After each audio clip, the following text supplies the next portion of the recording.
سمودینا په زموږ په دې شب قدر علاقه کې د امن امان صورتحال ډېر خراب دی. د شب قدر عوام چې دي هغه د غلو او د ډرګ مافیا په حواله دي. په هر کلي کې هره شپه 2-3 غلاګانې کېږي. زمونږ کورونه محفوظ نه دي، زمونږ لارې محفوظ نه دي، زمونږ ځوانان د نشو د لاسه محفوظ نه دي. هر کور ته هر ځوان ته ډرګ ورسېدل، نشو ورسېدې او د هر کور نه غلا وشوه، سولرې پټې کېږي، بیټرۍ پټې کېږي. زموږ جوماتونه محفوظ نه دي، په لارو کې ناست دي. په هر کلي کې په شب قدر کې یو ګینګ جوړ دی. هغه ګینګ په ذریعه باندې په هغه کلي کې غلاګانې کېږي. نو زه وایم په دې چې کله مونږ تنګ شو نو بیا سوال پیدا کېږي د پولیس خلاف، چېرې دلته سیکورټي ادارې دلته پولیس څه کوي؟ زه ډي سي پي صاحب ته وایم، ډي پي او صاحب ته وایم چې آخر د پولیس څه ذمهدارۍ دي چې د عوام نشي محفوظ کولی، د عوامو حفاظت نشي کولی، زما ځوان د منشیاتو نه نشي بندولی، هغه د منشیاتو کاروبار نشي بندولی. د آخر د پولیس کار څه دی؟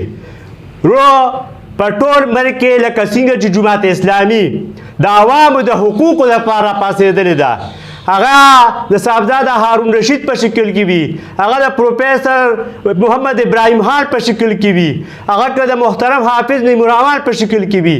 دغه حساب د لاندې سطح کارکونو مونږ راپاڅېدلي وو د دې ډرګ مافیا او د دې غلو خلاف، د دې ظلم خلاف.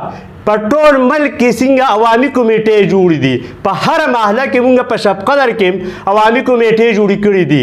که چېرې پولیس دلته په امن و امان راوستو کې ناکامه شو، یو هفته ډیډلاین وله ورکوو. زه ډي آی جي، ډي پي او، ډي سي پي او د دې شب قدر د ټولو تاړو ایسیجوګانو ته دا وایم که دې یو هفته کې په دې شب قدر کې د ډېر ډرګ مافیا باندې لاس وانه چوړو شو او دې غلو باندې لاس وانه چوړې شو، نو موږ به په هر جومات کې اعلان کوو، په هر محله کې به اعلان کوو او دا عوامي کمیټې چې دي دا به ټول په زرګونو په تعداد باندې دې شب قدر ته راوځو، دا شب قدر چوک به بندو، یو بھرپور احتجاج به کوو. زه وایم چې دا څونه غلاګانې شوي دي په دې باندې ایکشن واخیستی شي، دا غله دې ګرفتار کړی شي. په هر کلي کې دا ګینګ موجود دی، دې پولیس ته دا پته ده او بیا کوم دا ناکام شو یو هفته ډیډلاین چې کوم ما ورکړو نو موږ به د دې پولیس خلاف اواز اوچتو او دا به و چې دا پولیس د غلو سره ملاو دی او د ډرګ مافیا سره ملاو دی او انشاءالله موږ به دلته یو بھرپور احتجاج کوو.